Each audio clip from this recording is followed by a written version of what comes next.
Di talk show terakhir mungkin teman-teman ada yang nolong ya. Lu nge-call Petrofit dari 4.600-an. Terus di sini. Sekarang udah 6.400 which is sekitar 40%-an. Gimana view lu sekarang? Itu kan udah naik lumayan. Sebenernya gue beli di sini 46 nih. Karena let's say gini, BCA waktu itu 11.000 APH. Dia drop ke 5.900 gitu. Bawah 6.000 itu udah diskon hampir 50%. Lu bisa beli bank terbaik di Indonesia, which is lu betting on Indonesian economy at 15% discount. 50% discount. Lu harus make one investment decision sekarang juga di kondisi market sekarang. Lu bakal pilihnya apa? One investment decision di pasar saham Indonesia. Hey Fit, seperti biasa gue tanya kabarnya gimana Fit? Hi George, hai teman-teman semua.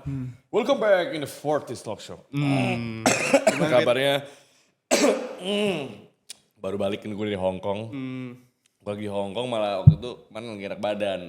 Gimana, tapi seru gak? Seru, soal ISG bagus. Nah iya. Lagi di Hong Kong, ISG hijau, WBSA. Wah IPO. Gue tembak berapa ya? 20-an M ya? Cuman berapa Fit? Lupa gue, sekarang 80 juta ya per hari ini ya. Berarti liburan lu dibayarin sama WBSA basically. WBSA. Iya gratis.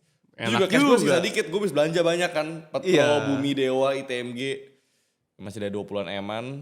Cuma gue gak pakai semua. Karena gue takut kalau misalkan gue pakai semua, marketnya kan lagi bagus kemarin. Kan kalau IPO duitnya baliknya siang biasanya, besoknya kan. Bener. Gue takutnya pagi marketnya bagus, gue gak pakai cash buat dorong. Jadi gue mikir, ya 20 M akhirnya gue Sisa pesen. cash aja ya, sisa cashnya segitu teman-teman. 20 M gue pesen, dapet 53 juta. Lucunya ya, entah kenapa kalau setiap kali lu jalan-jalan ya Fit, market itu hijau. entah kenapa hijau. Iya, gue gak tau kenapa. Jadi kalau di Fortis tuh kita ada ngomong setiap gue traveling, marketnya pasti hijau. Iya, makanya member-member Fortis Circle Selalu pasti nyuruh gua pengen travel lu dulu. traveling terus, makanya traveling aja Fit, Kalau traveling. gue di Jepang, market lagi hijau banget tuh sebelum MSCI crash ya kan. Gue di Hong Kong, marketnya dari merah tiba-tiba rebound. Jadi Tuh. emang hoki, gue akhir bulan ke Aussie. Jadi semoga di market sideways, akhir bulan terbang market gue di Aussie. Nah, Tapi ya, gitulah market seru lah belakangan. Tapi overall gimana ya? Ini kan IHSG udah rebound kan Fit, cukup lumayan dari 6.900 sampai sekarang 7.600. Ya dari Apakah menurut lu masih ada chance buat ini turun sampai 6.000 mungkin atau gimana? bottom ya. Gue OTW Hong Kong kan 7 April. Ya. Ya kan? Dari 7 April sampai gue balik dari Hong Kong, ISG naik 10%. Jadi selama gue di Hong Kong, ISG naik 10% lu bayangin. Di tengah ISG naik 10%, Konglo naiknya 40%, 50%, udah naik banyak ya kan. Nah ISG hari ini minus 0,6, tapi Konglo kan baiknya minus 3-4%. Jadi kita ngeliat sebenarnya Konglo itu 3-4 kali lipat lebih volatile dari ISG. ISG naik 10, dia naik 40. Tapi pas ISG turun 0,6 doang, dia turunnya 4% kayak gitu kan. Jadi untuk ISG kita ngelihat dia sekarang kena rejections nih di support quote-nya waktu itu 7.700. Ini juga sempat waktu itu coba breaking out 77-nya tapi belum dikasih lewat. Jadi ini kepentoknya di sini. Dan kita lihat ada gap. Sebenarnya ada 2 gap kan. Yes. Gap pertama di sini, ya ini gara-gara kalau nggak salah waktu itu Trump damai ya, nggak jadi ada talk sama Iran. Gap up 4%, terus ISG beberapa kali juga gap up, di sini juga gap up. Menurut gua ini arahnya koreksi dulu sih. Karena besok Kamis, terus Jumat juga biasanya market sepi, orang pada wait and see. Jadi very big chance untuk IHSG-nya retracing dulu, ngetes 7480 sampai 7500. Tapi menurut gua ini cuma buat bikin swing low doang. Mungkin dia nge-retrace dikit ke 74, 8, terus dia baru berpotensi balik ke 79 sampai 8000. Ya semoga bisa sampai sini, cuma kan ya biar Tuhan yang berkehendak lah. Begitu ya. Jadi kemungkinan besar dia akan koreksi dulu 7480, 7500. Kalau ini kuat stable di sini ya, mungkin akan sideways dikit. ISG balik berpotensi rebound. Bahkan sebelum masalah perang-perangan ini kan di 84 waktu itu ya. Berarti overall view lu di IHSG itu udah bottom nih basically. Bottom.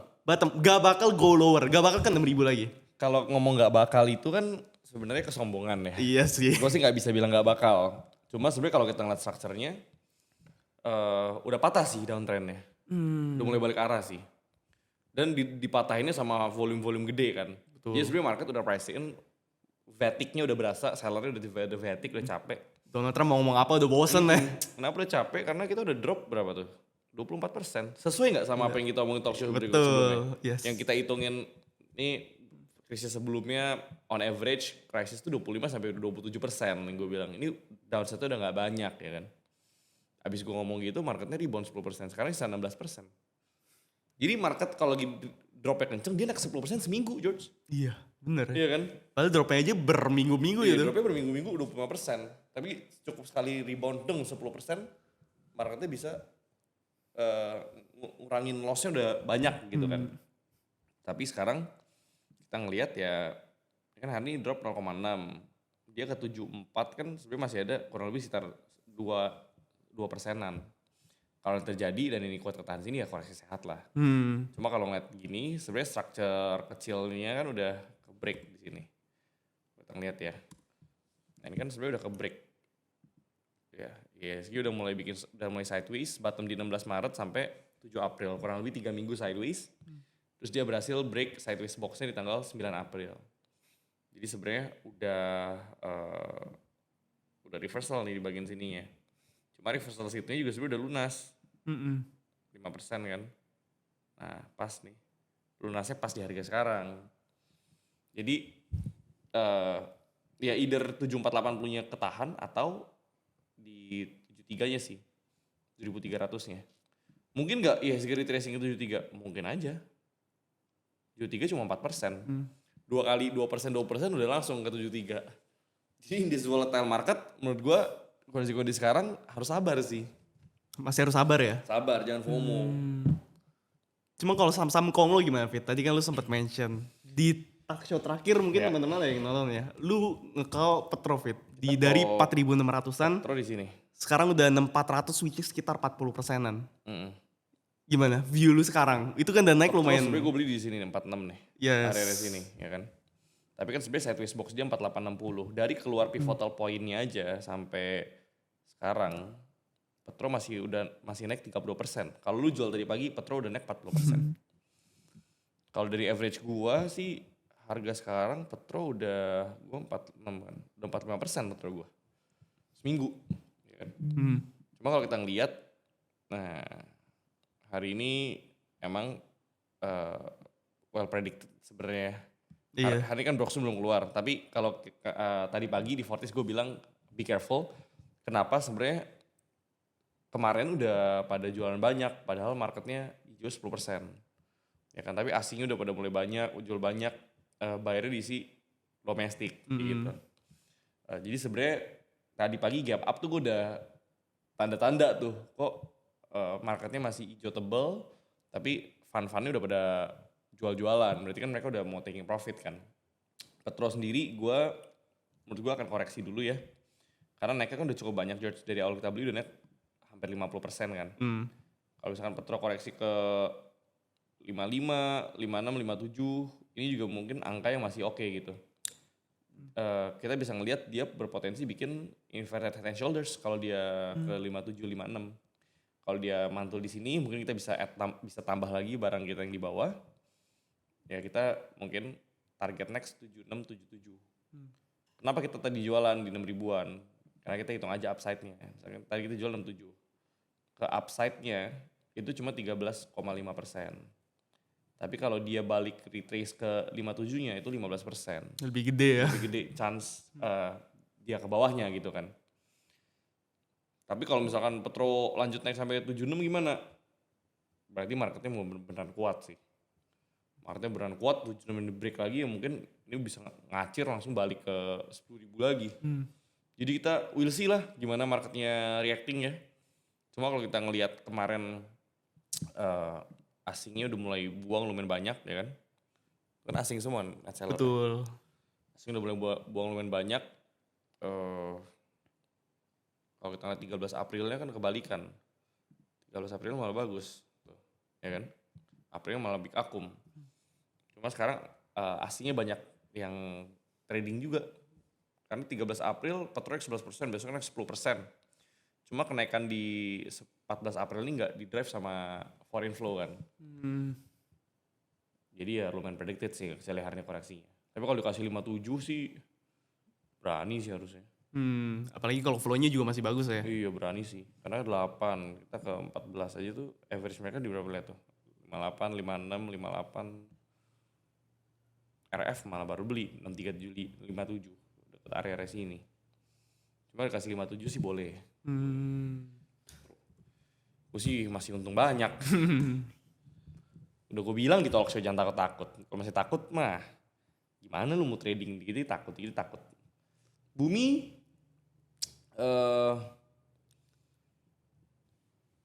kita call di 32 di sini. Betul, di pivotal point-nya 230, 232. Kenapa kita call di situ? Ya balik lagi ya. Berarti sideways box-nya. Dari pivotal point kita di 232, harga sekarang bumi udah naik 8%-an. Kalau tadi pucuk 15%. Bumi juga menurut gue masih bisa lah. Bisa naik lah. Cuma kalau bumi ini RB-nya jual mulu. RB-nya kayak broker Salim biasanya. Gue juga gak ngerti nih mau naikin free float atau apa. Cuma kita lihat ya Brox sama hari ini ya. Yes. Bumi actually gue masih suka. Cuma sekali lagi kalau kita lihat saham-saham Konglo George dari bottoming udah naik 30%. Jadi emang udah banyak yang naik banyak sih. BRPT juga sama. Kalau kita lihat dari bottomnya harga sekarang udah naik 100% malah. 100%, gila. BRPT malah gila ya kayaknya. Double gila. LGRF. Kalau lu lihat LGRF ya, dia beli saham-saham PP semua loh. Petro, BRPT, Buka, Supa. Lihat seminggu terakhir ya. BRPT dia beli source M modal 2000. Antam 90M. Petro 6355, 64M. Bumi 35250. Antam ya. RF dari nggak pernah belanja sampai belanja 3940. Lihat ya RF nih 7 April sampai 14 April. Terus kita lihat 1 sampai 6 Aprilnya. Dia nggak belanja. Nggak ada transaksi iya. Dia dari wait and see tiba-tiba bang ya kan. Supa juga dia beli banyak nih. Gue nggak tahu nih ada apaan Supa nih.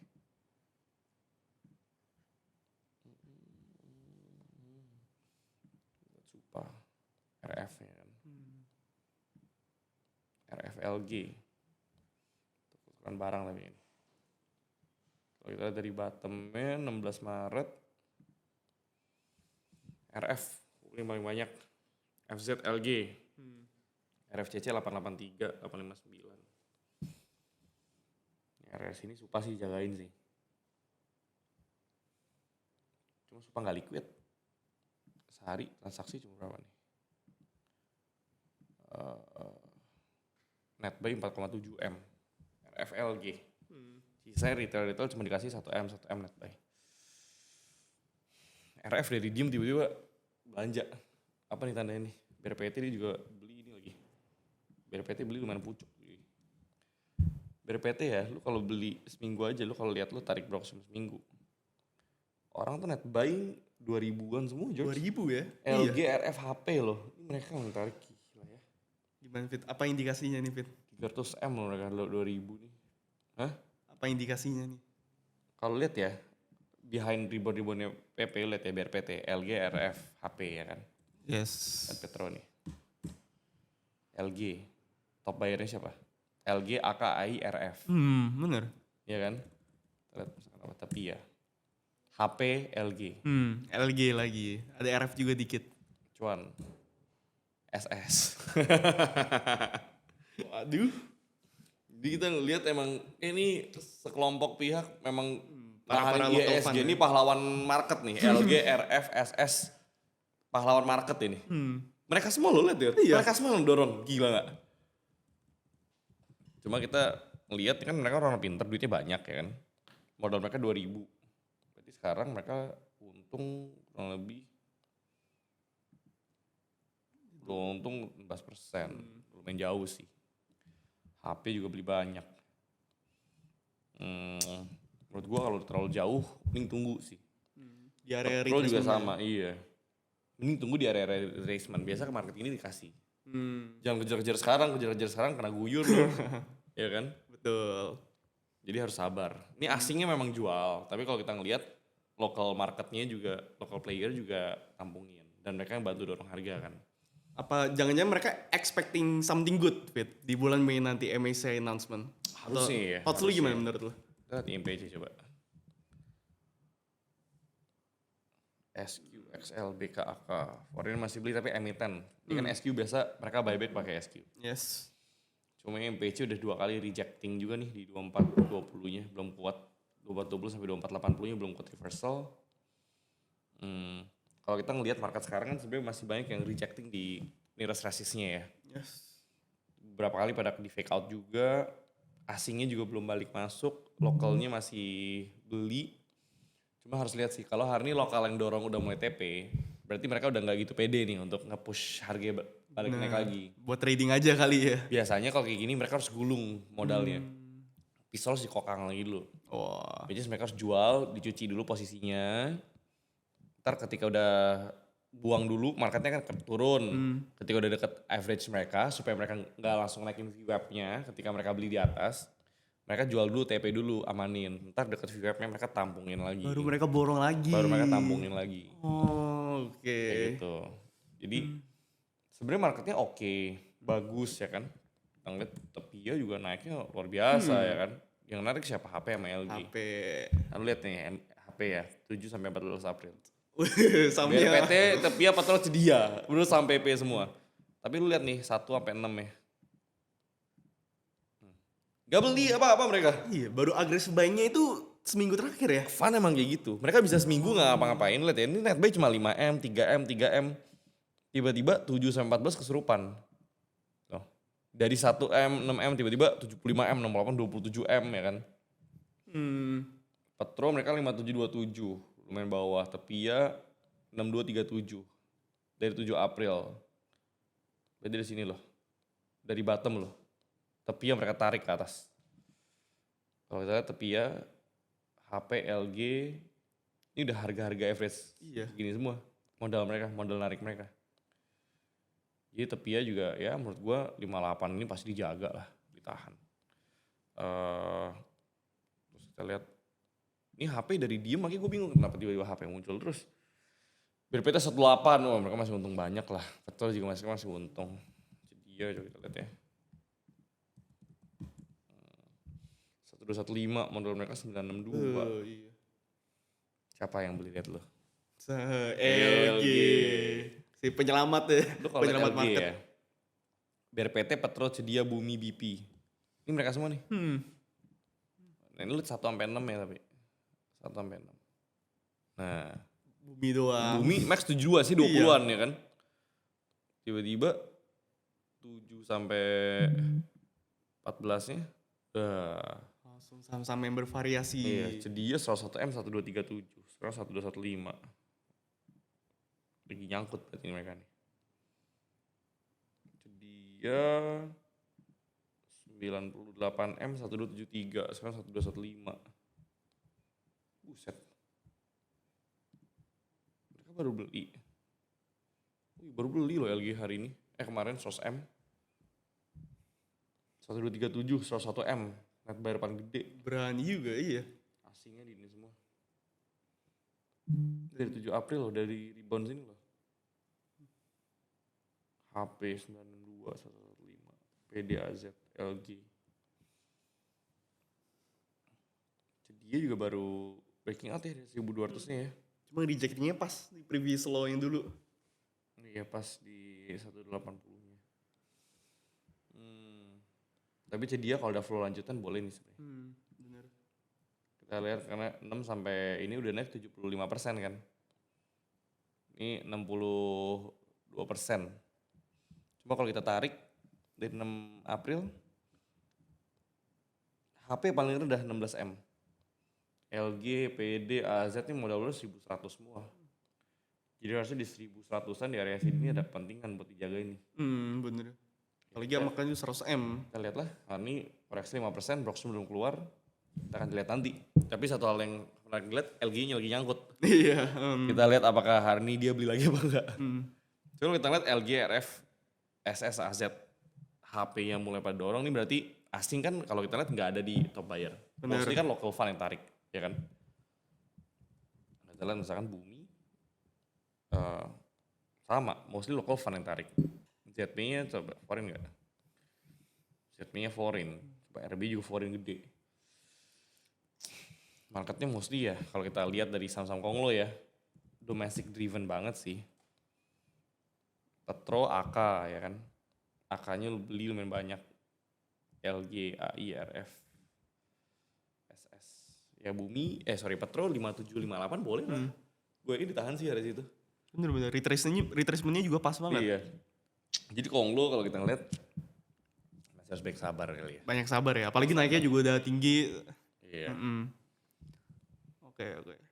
Nah, Warren Buffett pernah ngomong Fit, kalau misalnya when you make an investment decision, lu cuma punya 20 slot punch card, tahu kan? Jadi dalam seumur hidup lu cuma boleh bikin 20 investment decision. Ya. Kalau misalnya gue lagi todong lu nih, di bawah ada pistol, lu harus make one investment decision sekarang juga di kondisi market sekarang. Lu bakal pilihnya apa? One investment Decision di pasar saham Indonesia. Sekarang Investment ya. Big banks. Ada spesifiknya nggak? Atau big banks overall aja? Big banks yang ngasih dividen gede, terus lagi ada di historical valuation-nya sangat murah. Oke. Kenapa? Karena Konglo, it's good to make money through capital gain. Iya, karena ini kan a very volatile game. Imagine gini, oke. Kita ngomong, oh iya Petro dari 6 April sampai sekarang udah naik 62%. Oke. Tapi Petro dari 18 Februari sampai 7 April juga turun 46%. Gonjang-ganjing portonya tuh. Porto Januari lu kaya raya. 3 bulan kemudian saham lu turun 67%. Ya walaupun kalau ke sekarang sih lu baru turunnya 50%. Nggak baru juga sih. Iya kan? Jadi bener-bener. high reward, high capital gain itu biasanya diiringi dengan volatility. Pertanyaannya adalah lu cukup jago nggak untuk nahan volatility itu? Ya kan? Lu cukup jago nggak kayak LG tadi abis beli 100M digebuk 5% minus misalkan. Hari ini udah langsung rugi 5M tuh dari posisi kemarin dia tuh, ya kan? Lu punya that kind of conviction nggak? Dan lu punya that kind of skill nggak untuk mengarungi Konglo stocks? Kalau lu tanya pure investment, which is lu bisa invest di sesuatu yang tidak mungkin berubah. Kita mikir aja backbone ekonomi apa? Banks, ya kan? Yes. Terus bank sekarang lagi distressed gara-gara asingnya lagi nggak favors kita. Currency kita lagi jelek, di tengah dengan gojeng-anjing structural issue, MSCI and everything, tekanan oil dan inflasi, pausing daripada suku bunga dipotong, berita buruknya bombong dibombardir semua, ya kan? Tapi kalau itu nggak terjadi, lu nggak mungkin bisa beli saham bagus di harga murah. Benar juga. Valuation murah itu ada karena uncertainty. Kalau semuanya certainty, tidak mungkin valuasi murah. Jadi if you're wishing for cheap valuation, berarti sama dengan lu wishing for bad conditions. Karena in a good conditions, in a bull market, everything is expensive. Contoh, BCA. Lu kalau ngomong BBCA, George, 2024, BCA itu 10.000. Ini salah satu bank paling mahal di dunia. Di dunia ya? Karena waktu itu situasi bagus-bagus aja. Iya kan? Tapi dari hari itu sampai hari ini, BCA udah turun 40%. Lu bayangin bank paling bagus di Indonesia dalam kurun waktu 1,5 tahun turun 40%. Value lu hilang setengah. Gara-gara apa? Earningsnya emang turun setengah. Ini kan structural issue kan? Nah, kenapa BBCA bisa turun segini banyak? Karena banyak alasannya. Asingnya buangin kita, currency kita jelek. Jadi sebenarnya wajar BBCA tertekan. Udah murah, bisa nggak lebih murah lagi? Bisa aja. Cuman kalau kita ngomongin landscape, lensa investing, nggak bisa disamain seperti trading. Kita kan nggak ngelihat harga harian, kita ngeliatin harga for the long term gitu kan. Which is kalau kita bilang apakah ini BCA bagus atau enggak, well kalau kita ngeliat Broksumnya, gue yakin udah pasti nggak bagus. Kita ngomong seminggu terakhir deh ya kan, foreign ini jual terus ya kan, BCA berarti kurang bagus kayak gitu. Yang nahan juga cuma satu, CC-nya doang. Tapi kalau kita ngomongnya long term, mungkin nggak BCA breaking all time high lagi. Mungkin aja, tapi kan kapannya kita nggak tahu. Jadi sebenarnya for banks, apalagi biasanya under 6.000 gitu ya, I think that's your opportunity to buy. Big banks ya. Iya, karena let's say gini, BCA waktu itu 11.000 ATH. Dia drop ke 5.900 gitu. Ke bawah 6.000 itu udah diskon hampir 50%, George. Lu bisa beli bank terbaik di Indonesia, which is lu betting on Indonesian economy at 15% discount. 50% discount. Iya kan? Jadi kalau lu ngomong kapan lagi, terus lu ngomong kayak, oh BCA tuh dropnya level COVID. Bahkan lebih daripada COVID, karena COVID aja biasanya from top to bottom itu cuma 38%. Ini drop terbesarnya BCA sebenarnya. BCA nggak pernah lagi drop lebih kenceng daripada ini, George. Ini 40% udah worst-worstnya BCA. Jadi for banks, menurut gue pasti recover. Cuma masalah kapannya itu yang kita nggak tahu.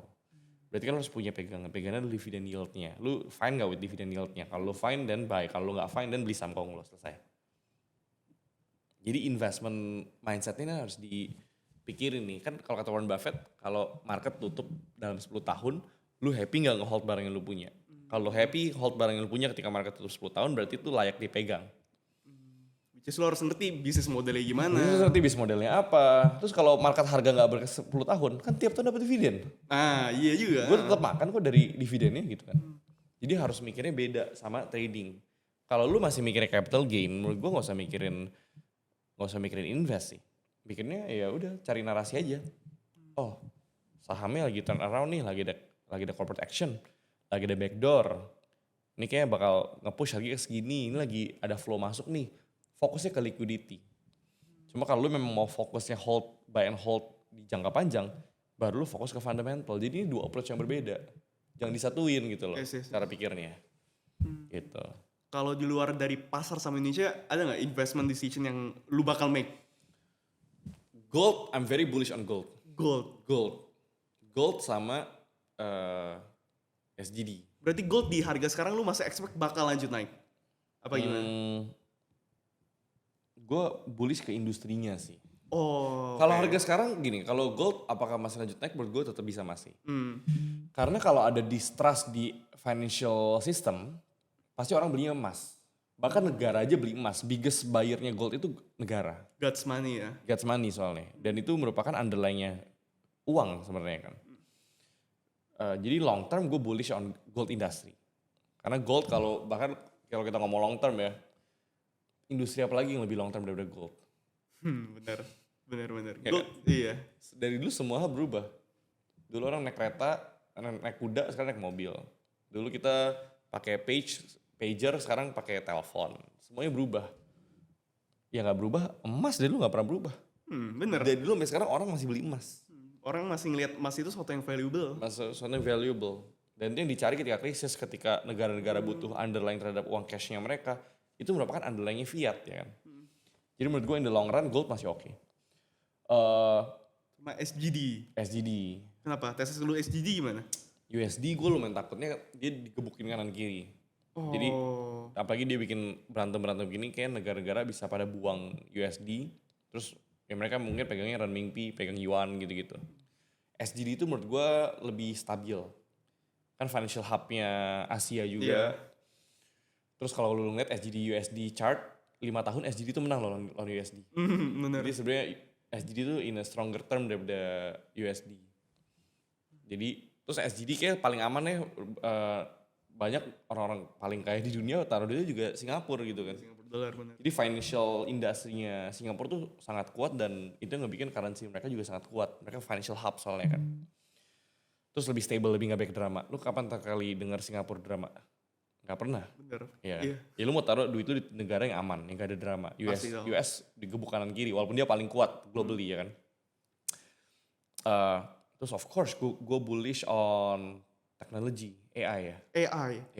AI dalam bentuk apa ya gitu?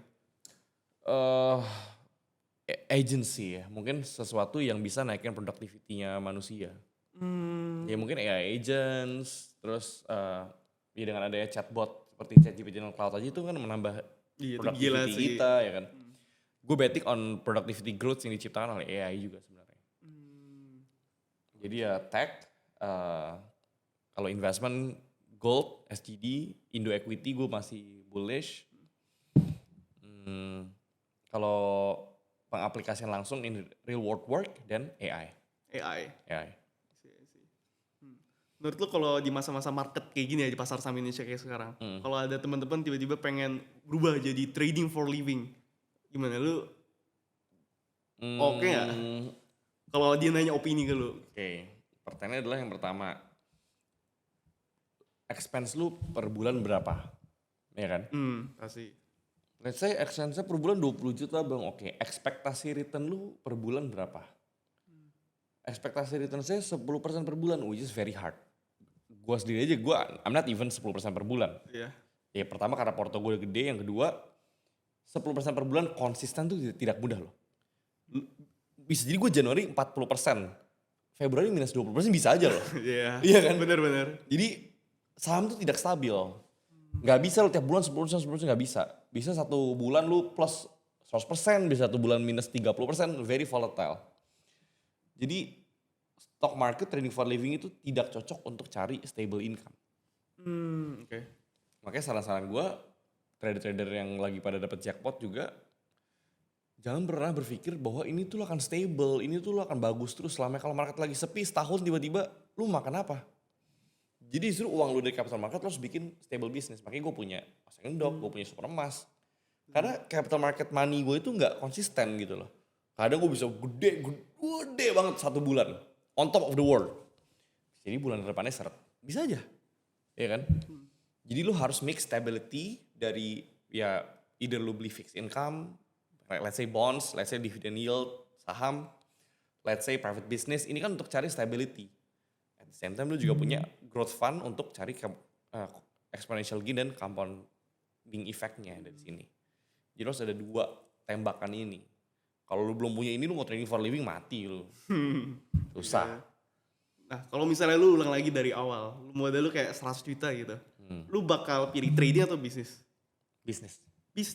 Berarti bisnis dulu? Bisnis sambil trading. Bisnis sambil trading, berarti langsung. Ngapain milih sih? Oh, iya, Dua-duanya iya. tembak langsung. Gak usah baik-baik tidur. Bisnis trading langsung bareng sekalian door. Kalau misalnya cuma boleh pilih salah satu? Bisnis. Kalau modal 100 juta, modal kecil ya? Iya, gampang soalnya dapat duit dari bisnis kalau modal 100 juta. Dari trading susah. 100 miliar trading. Oh iya. Saham 100 miliar. Nggak harus trading ya, saham. 100 juta, bisnis lah. Sampai 10 miliar lah lu bisnis lah. Industri bisnis, ada nggak yang lu rekomend industri bisnis buat teman-teman yang baru mau mulai gitu? AI percaya gua. Oke, teman-teman sekarang harus belajar AI sekarang Apalagi juga lu ya? nggak pakai duit ya. Itu the lowest cost of capital ditambah dengan karena itu kan tech leverage, ya kan. Itu lowest cost of capital. Kalau lu bisa build dan lu bisa sell, lu bisa cari market dari apa yang lu bangun. I don't think it's that hard sih to make money. Kenapa gue gak ngerjain AI? Gue udah kaya bos. Iya. Kan gue ngomongin kalau lu kagak punya duit. Kalau udah kaya ya lu terserah lu bisa apa, lu F&B boleh, emas boleh. Lu kalau udah kaya bebas, lu mau ngapainnya boleh. Cuma konteksnya kalau baru ngerintis tidak punya uang, yang paling murah dan paling gede potensi yang bisa lo lakukan sekarang adalah AI. Gak ada lagi, lu mau apa lagi? Dropship, susah. Ya kan? Saingan udah banyak. Betul. Pokoknya jangan pernah bersaing di red ocean sih. Lu harus tahu next trendnya apa. AI sekarang masih belum banyak yang ngerti. Ya kalau bisa lu bikin framework, lu bikin dashboard, lu bikin agents, lu bikin cloud code, cloud work and everything. Terus lu jualin ke small business untuk ngerapiin operation mereka, sistem mereka, pembukuan mereka. You can easily make money, man.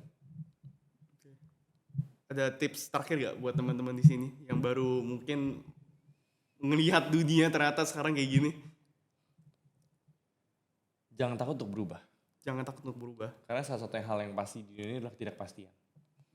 Dan salah satu hal yang pasti adalah perubahan.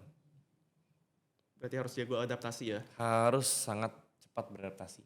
Bahkan gue pun sampai detik ini gue selalu beradaptasi. Gue mau terus beradaptasi. Karena siapa yang gak beradaptasi akan mati. Dia akan tertinggal. Tapi siapa yang beradaptasi, dia akan survive. Oke.